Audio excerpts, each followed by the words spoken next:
Comment toujours être joyeux? Je crois que c'est une question que nous tous nous posons. Comment je peux toujours être joyeux? À partir de ces programmes, on va tous répondre ensemble. Je vais vous donner quelques clés pour toujours être joyeux. Oui, c'est tellement important parce que on entend tellement de mauvaises nouvelles, licenciements, divorces, maladies, dettes ou autre chose. Mais comment toujours être joyeux dans toutes ces tempêtes? Comment toujours être joyeux? Oui, c'est vraiment important de se poser cette question. Une des premières clés, c'est regarde ce que tu as. Ça ne sert à rien de te concentrer sur ce que tu n'as pas. Genre, je suis pas mariée, j'ai pas d'enfant, j'ai pas de voiture, je ne travaille pas, j'ai pas de papier. Quand tu te concentres sur ce que tu n'as pas, ça va t'apporter la tristesse, la déception, la colère, la jalousie, la méchanceté, tous ces trucs négatifs qui sont là seulement pour te détruire.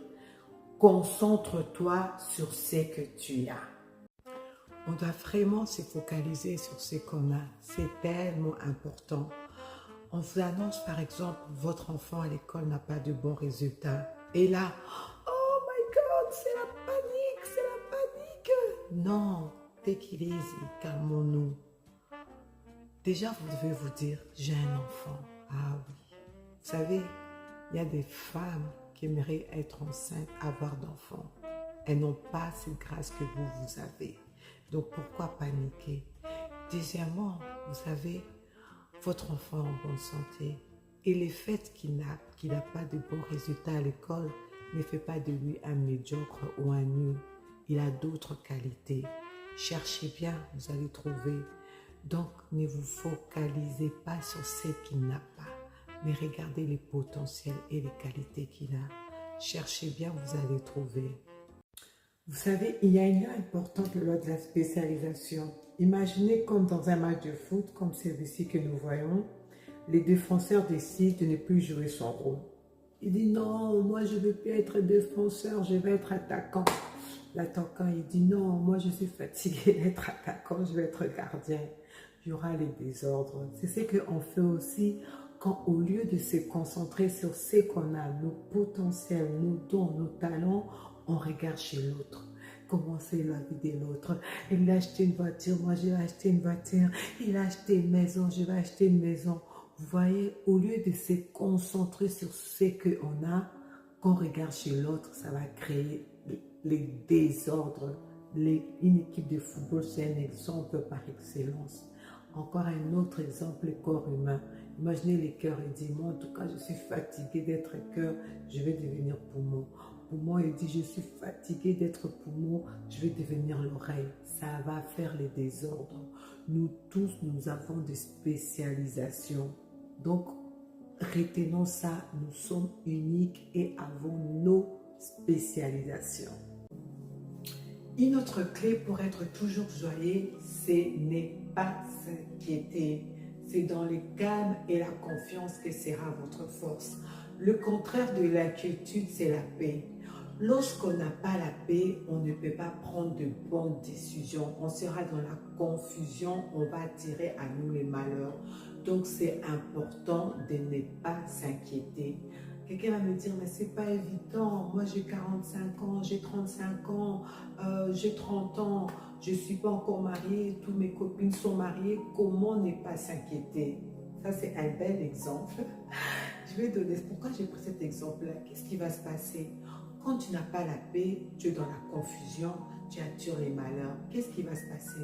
Tu vas tomber sur une personne, un chef bandit, un homme normalement que tu n'aurais pas pu épouser si tu avais la paix. Mais le manque de paix a fait que tu ne peux plus prendre de choix correctement. Tu vas tomber sur un mari comme ça. Au début, ça va être la lune de miel. Quelque temps après, badabam, tu vois sa vraie face, tout change. Et tu vas entrer maintenant dans un cauchemar. Tout ça parce que tu as pris une décision, parce que tu n'avais pas la paix. Donc, c'est vraiment important de ne pas s'inquiéter parce que lorsqu'on est inquiet, on s'attire le malheur. Il y a un mystère dans les manques, le mystère du manque. Quelqu'un va me dire, ah, ça veut dire quoi le mystère du manque? Pose-toi un peu la question. Imagine-toi aujourd'hui, tu es milliardaire. Hmm? Est-ce que tu vas garder encore ta femme ou ton mari? Est-ce que tu vas continuer encore à aller à ton église? Est-ce que tu vas garder tes mêmes amis? Vous savez, l'argent et le pouvoir montrent ton identité, révèlent ton vrai caractère. Parce qu'il y a des gens, si jusqu'à présent, tu n'es pas milliardaire, parce qu'on sait que les jours que tu vas posséder cela, tu ne seras plus la même personne. Ça va peut-être entraîner trop de jalousie autour de toi. Les gens vont vouloir t'empoisonner, te faire du mal. Donc, comme on dit, tout concourt à notre bien. Le fait qu'aujourd'hui, tu n'es pas encore marié, tu n'as pas encore d'enfant, tu n'as pas encore 1 milliard, tu ne dois pas te dire que voilà, ma vie est finie, je suis ratée. Il y a un mystère dans le manque. Il y a vraiment un mystère dans le sens où peut-être est-ce que tu as vraiment besoin d'être marié? Est-ce que tu as vraiment besoin d'avoir d'enfants? Est-ce que tu as vraiment besoin d'avoir une villa? Est-ce que tu as vraiment besoin de rouler en Range Rover? Parce que nous tous ici, sur la terre, on est des passagers. Donc notre temps est limité. On a un but, on doit accomplir une mission. Peut-être dans ta mission de devenir milliardaire. Amazon, comment il s'appelle celui qui a fait Amazon? Lui, sa mission, c'était de nous permettre, Jeff Bezos, de pouvoir être connecté, acheter des livres en ligne.